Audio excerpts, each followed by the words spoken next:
ఈ నెల 20న జరగనున్న దేశవ్యాప్త సార్వత్రిక సమ్మె గ్రామీణ బంద్ను జయప్రదం చేయాలని సిఐటి జిల్లా కార్యదర్శి కిరణ్ పిలుపునిచ్చారు.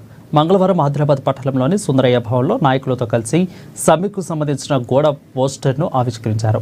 కేంద్రం 44వ కార్మిక చట్టాలను కూడా 4 కోళ్లుగా మార్చి కార్మిక హక్కులను కాలరాస్తుందని ఆయన విమర్శించారు. కేంద్రం తీరుకు నిరసనగా ఈ సమ్మె చేపడుతున్నట్లు తెలిపారు. 11 సంవత్సరాలుగా కార్మికులు, రైతులకు, అన్ని వర్గాల ప్రజలకు నష్టం కలిగించే విధంగా వ్యవహరిస్తున్న కేంద్రం విధానాన్ని ఎండగట్టాలని అన్నారు. ప్రజా వ్యతిరేక విధానాలు అవలంబిస్తున్న కేంద్ర వైఖరికి నిరసనగా చేపట్టే యొక్క సమ్మెలో కార్మికులు, కర్షకులు, ప్రజలు పెద్ద ఎత్తున పాల్గొని విజయవంతం చేయాలని కోరారు.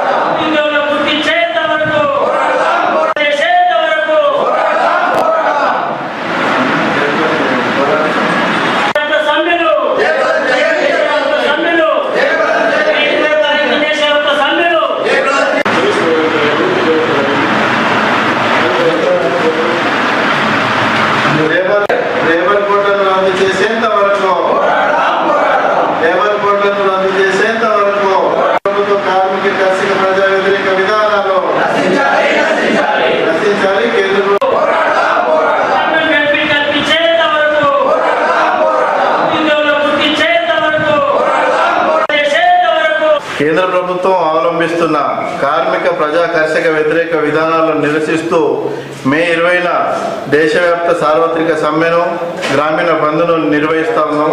ఈ సమ్మెలో గ్రామీణ బంద్లో కార్మికులు, రైతాంగము, ప్రజలు అధిక సంఖ్యలో హాజరై ఈ కార్యక్రమాన్ని జయప్రదం చేయాలని సిఐటి విజ్ఞప్తి చేస్తూ ఉన్నది. కేంద్రంలో బీజేపీ అధికారంలోకి వచ్చి 11 సంవత్సరాలు కావస్తా ఉన్న ఈ 11 సంవత్సరాల కాలంలో కార్మికులకు, ప్రజలకు, రైతాంగానికి ఉపయోగపడే ఏ ఒక్క విధానాన్ని తీసుకోకపోగా కార్మికులకు, ప్రజలకు, రైతాంగానికి నష్టం చేసే అనేక విధానాలను అవలంబించింది. ఈరోజు భారత కార్మిక వర్గం కనీస వేతనం 26,000 రూపాయలు కోరుకుంటున్నది, ఉద్యోగ భద్రతను కోరుకుంటున్నది, పిఎఫ్, ఈఎస్ఐ, పెన్షన్, ఇన్సూరెన్స్ లాంటి కనీస సౌకర్యాలను కోరుకుంటున్నది. కానీ బీజేపీ ప్రభుత్వం మాత్రం అధికారంలోకి వచ్చిన వెంటనే కార్మిక వర్గానికి ఏవైతే హక్కులు ఉన్నాయో, చట్టాలు ఉన్నాయో వీటన్నింటినీ గుడ్డలు వేటుతో తీసేసినట్టు ఆ చట్టాలను పూర్తిగా నిర్వీర్యం చేస్తూ 4 లేబర్ కోడ్లను తీసుకొచ్చింది. ఈ 4 లేబర్ కోడ్లను వెంటనే రద్దు చేయాలని చెప్పేసి మేము డిమాండ్ చేస్తూ ఉన్నాం. అదేవిధంగా భారత రైతాంగం ఎప్పటి నుండో అనేక పోరాటాలు చేస్తూ ఉన్నది. మద్దతు ధర చట్టం చేయాలని చెప్పేసి పోరాటాలు చేస్తూ ఉన్నారు. ప్రతి పంటకు గిట్టుబాటు ధర కావాలని కోరుతూ ఉంటే కేంద్ర ప్రభుత్వం మాత్రం వ్యవసాయాన్ని పూర్తిగా కార్పొరేట్లకు అప్పచెప్పే విధంగా విధానాలను తీసుకొస్తూ ఉన్నది. కాబట్టి